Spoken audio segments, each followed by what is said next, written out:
తెలంగాణ రాష్ట్రీయ లోక్దల్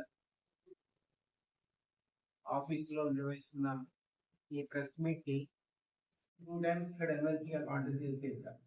2 సార్లు. అయితే మొదటిసారి మీ అందరి ఆశీర్వాదంతో ఇప్పుడు గుగ్గవీటి సరళ గారు బాగానే బయట ఉన్నారు. విజయనామ బయట ఇచ్చున్నాము. అది మన తీర్మానం మన నిలబడితే 3-4 రోజులు లెక్క పెట్టినట్టు అది కూడా 45 గంటలు లెక్క పెడితే కానీ నేను బయటపడ్డాను. రెండోసారి ఇచ్చేవారు కదా ఖమ్మంలో కూడా తెలంగాణ వాదం ఎంటైర్ తెలంగాణలో ఒకే వచ్చింది. దానివల్ల అనేది మీ ఆశీర్వాదం ఉన్నారండి. 91% ఓట్లు వచ్చారు. లెక్క పెట్టడం కూడా గంట లోపల అయిపోయింది. 1 అవర్ నేను డిక్లేర్ చేసింది నేనే. ఆ తర్వాత నేను కాంటెస్ట్ చేయను. సో మీ ద్వారా నేను చెప్తున్నా అంటే అమ్మ వాళ్ళకి అప్పీల్ చేస్తున్నా. ఈసారి నేను కాంటెస్ట్ చేస్తున్నాను. ఈ గ్రాడ్యుయేట్ కౌన్సిల్కి ఎమ్మెల్సీగా మరొకసారి బయలుదేరి మీ అందరి ఆశీర్వాదాన్ని కోరుతున్నాను. ఖమ్మం ప్రజల ఆశీర్వాదాన్ని కోరుతున్నాను. మీకు తెలిసి నేను గార్ల కుట్టపోతారని చెందిన వాడిని. ఈ 3 జిల్లాలు నా కాన్స్టిట్యున్సీలో ఉన్న ప్రధానమైనటువంటి మా ఊరైతే కుట్టపోతారు గార్ల. కాబట్టి ఈ జిల్లా వాసిగా మరొకసారి మీ ఆశీర్వాదం నాకు కావాలని, అది విదిన్ 2 months లో గ్రాడ్యుయేట్ సంబంధించిన ఎన్రోల్మెంట్ నోటిఫికేషన్ ఇచ్చారు. ఈ ప్రకారం ఏం పెట్టిందంటే ఆ పాత లిస్టు చదవడ మళ్ళీ కొత్తగా ప్రతి ఒక్కరు ఎన్రోల్ చేసుకోవాలి. ఇది తరకాయలు రిజిస్ట్రేషన్ పర్మనెంట్ ఉండాలి. మళ్ళీ అదే గ్రాడ్యుయేట్ పోయి మళ్ళీ తీసుకుపోయి ఆల్రెడీ ఎలక్షన్ కమిషన్ రిక్వెస్ట్ చేసిన ఇది కరెక్ట్ కాదు సిస్టమ్. పాత వాడిని ఉండేవండి, కొత్త వాడిని అప్పీల్ చేయండి. మళ్ళీ ఎన్రోల్ చేసుకోవడానికి అవకాశం ఏంటి? పాత వాడిని అడిగితే కంపల్సరీ ప్రాసెస్ చాలా కొద్దిగా కష్టంతో కూడిన ప్రాసెస్. గవర్నమెంట్ అనేది ఇంత ఈజీ కాదు. సో నేను అందరు గ్రాడ్యుయేట్స్ అప్పీల్ చేస్తున్నాను. విదిన్ 1 month లో మీకు నోటిఫికేషన్ వచ్చింది. దయచేసి ఎన్రోల్మెంట్ అనేది చేసుకోండి. అప్పుడే మీకు ఓటు ఉంటుంది. ఎన్రోల్మెంట్ చేయడం ఉంటేనే డిగ్రీ సర్టిఫికేట్ పట్టకపోతే ఓటు ఇయ్యారు. So automatic by default vote కాగలరు. ఖచ్చితంగా తెలంగాణ రాష్ట్రీయ లోక్దల్ ఆఫీసులో నిర్వహిస్తున్న ఈ ప్రెస్ మీట్ కి 2-3 అంశాలు ఉన్నాయి. ఒకటి ఏంటంటే ఈ కమింగ్ September 26 వచ్చే 26 సెప్టెంబర్ నాడు గతంలో నేను ఒకసారి చెప్పినట్టుగా జిల్లా వారీగా మేము జాబ్ మేళాస్ నిర్వహిస్తామని. సో 26 సెప్టెంబర్ ఖమ్మంలో నిర్వహిస్తాం. ముందు హైదరాబాద్ లో ఒకటి దాదాపులో 1200 మందికి జాబ్స్ ఇవ్వడం జరిగింది. ఇప్పుడు ఇటీవల వరంగల్ కిడ్స్ కాలేజీలో, కిడ్స్ ఇంజనీరింగ్ కాలేజీలో అక్కడ పెద్ద job Mela government of India పూర్తిగా సహకరించి, ఎందుకంటే మాకు స్కిల్ మినిస్టర్ మా అఖిల భారత అధ్యక్షుడైనటువంటి రాష్ట్రీయ లోక్దల్ జాతీయ అధ్యక్షుడైనటువంటి జయంత్ చౌదరి గారు మాకు స్కిల్ మన దేశానికి వాళ్ళ ఆఫీసర్స్ అందరి సహకరించారు. ఇటీవల ఎగ్జాక్ట్ లాస్ట్ మంత్ ఒక జాబ్ మేళా వరంగల్ నిర్వహించారు. దానికి ఇక్కడ 2000 ఎన్రోల్మెంట్ చేసుకున్నారు. మేము 1200 మందికి జాబ్స్ 100. అదే పద్ధతిలో సెప్టెంబర్ 26 దయచేసి నిరుద్యోగ యువతకు వీళ్ళందరికీ కూడా మీ ద్వారా చేరాలని నేను ఆశిస్తున్నా. 26 ఖమ్మంలో పెడుతుంది. దీనికి కూడా పెద్ద ఎత్తున government of India skill ministry వాళ్ళు ఇన్వాల్వ్ అవుతున్నారు. మంత్రి గారు కూడా వస్తున్నారు. అట్లాగే వివేక్ వెంకటస్వామి కూడా మన దగ్గర లేబర్ అండ్ ఎంప్లాయ్మెంట్ మినిస్టర్ వారు కూడా వస్తాను. సో ఇది మెయిన్ ఎజెండా మీకు కూడా చెప్పాలి. తర్వాత మా జానీ వెంకటేష్ చెప్పినట్టు కొంతమంది వాళ్ళ టీఆర్ఎల్కి చేరుతున్నారు. వారందరూ కూడా మీ ద్వారా స్వాగతం. రెండవ అంశం ఏంటంటే మొన్న వరంగల్లో మేము లాస్ట్ టైం ప్రెస్ మీట్ లక్ష్యం కోసం లక్ష్య సైన్యం అనేటువంటి ప్రోగ్రామ్ స్టార్ట్ చేస్తాం. లక్ష్యం కోసం లక్ష్య సైన్యం. ఈ సైన్యం ఏం చేస్తారు అంటే అవినీతి రహిత సమాజ నిర్మాణం అనేది లక్ష్యం.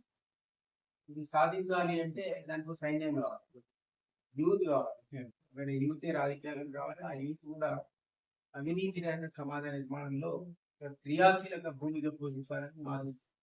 అందుకని ఆ programme last month 11th Warangal పెట్టినటువంటి లక్ష్యం కోసం లక్ష్యం సైన్యం కూడా ఆ కార్యక్రమాన్ని స్టార్ట్ చేస్తుంది. అది September 26 నాడు ఇక్కడ కొనసాగిస్తుంది. అదేంటి అంటే అక్కడ కూడా ఇక్కడ రిటైర్డ్ ఆర్మీ అధికారులతో ఆర్మీ అధికారులు ఎందుకు అంటే వాళ్ళకైతే క్రమశిక్షణ ఉంటుంది, వాళ్ళు నిజాయితీ ఉంటుంది. వాళ్ళు నిజాయితీ ఉన్నారు కాబట్టి ఈ దేశం ఇంకా ఈరోజు మనందరం బాగుంది.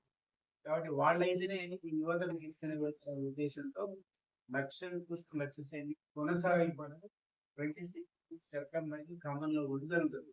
ఇది రెండో ఐటమ్. ఆ తర్వాత నేను గతంలో కూడా ప్రెస్ మీట్ లో చెప్పా, కృతజ్ఞతలో చెప్పా, సింగరేణి అనే సంస్థ అవినీతికి ఆలవాలం అయిపోయింది. దాన్ని సిబిఐ ద్వారా ఎంక్వైరీ చేయాలని నేను అన్న తర్వాత అన్ని పార్టీలు పడుతున్నాయి. అందులో విపరీతమైన అవినీతి జరిగి వేలాది కోట్ల కుంభకోణం జరిగింది. కాబట్టి అప్పుడు కూడా ఎక్కువ డిమాండ్ చేస్తున్నారు. సింగరేణి సంస్థను యాక్చువల్లీ దాంట్లో ఉన్న 49% అండ్ 51% స్టేట్, 51, 49% మన కేంద్రం. అట్లా కాకుండా 51% అనేది మన కార్మికులకి ఇవ్వాలి. అంటే కార్మికులే దాని యజమాని కావాలి. అప్పుడు కానీ ఆ సంస్థ ద్వారా నిజమైనటువంటి ఫలితాలను మన కార్మికులకు అందవు.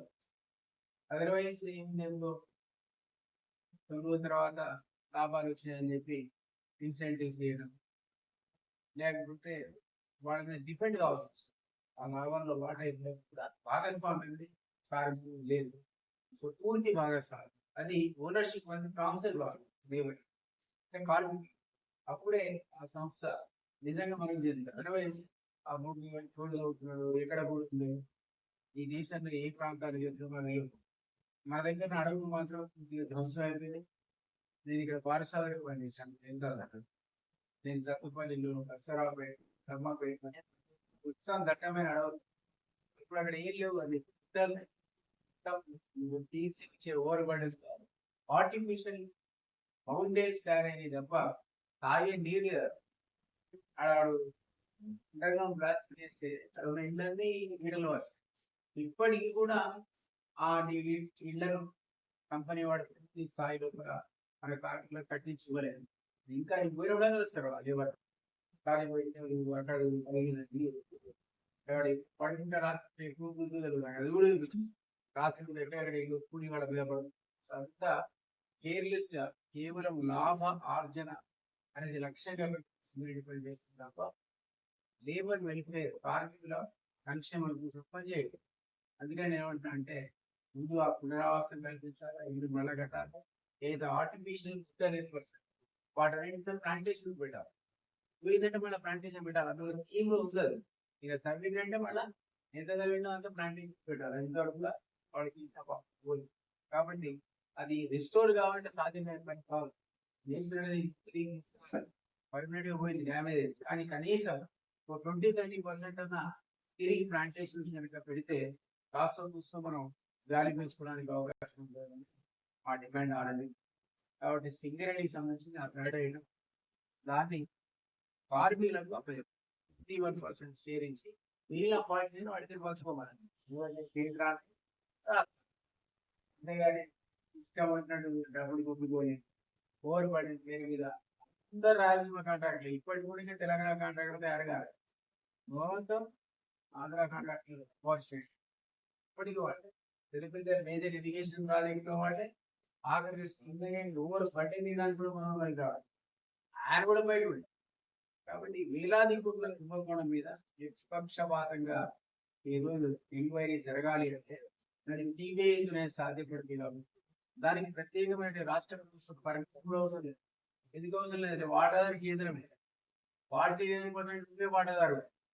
కాబట్టి నువ్వే ఎంక్వైరీ చేయడానికి రాష్ట్ర ప్రభుత్వం అనుమతి అవసరం లేకుండా చేయడానికి అవకాశం ఉంది. కాబట్టి ఆ థర్డ్ ఐటమ్ మీద డిమాండ్ సింగరేణి అది లేబర్ ప్లస్ సిబిఐ ద్వారా గతంలో జరిగిన అవకతవకలు వేలాది భేటీ చేయాలి. దానికి బాధ్యులైనటువంటి అధికారులను, అదేవిధంగా ఎవరైతే కాంట్రాక్టర్ వాళ్ళ అరెస్ట్ లేదా చర్యలు తీసుకోవాలని డిమాండ్ చేస్తాం. ఇవి కాకుండా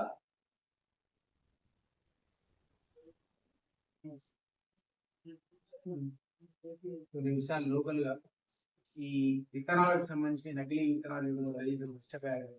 సకాలంలో పంట వాడు ధాన్యాలు కొనకపోవడం వల్ల నష్టం జరిగింది.